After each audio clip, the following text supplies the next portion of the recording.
வாழ்நாளில் கிடைக்காத ஒரு பேராக கருதுகிறேன்.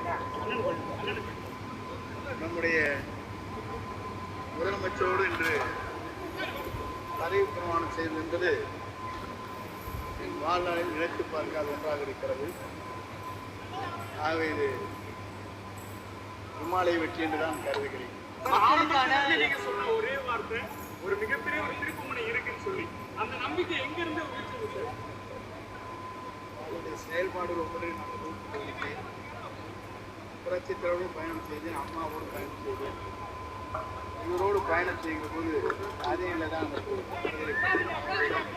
நீங்க தான் மூத்த அமைச்சர், மக்களுக்கு எவ்வளவு நம்பிக்கையான இடத்துல இருக்கீங்க, எந்த அளவுக்கு உறுதுணையா இருக்கிறீங்க அரசுக்கு உயிர் மூச்சு வரை உறுதியாக மக்களுக்கு எவ்வளவு நம்பிக்கையான ஆட்சியை தாவேக அளிக்கும் நினைக்கிறீங்க?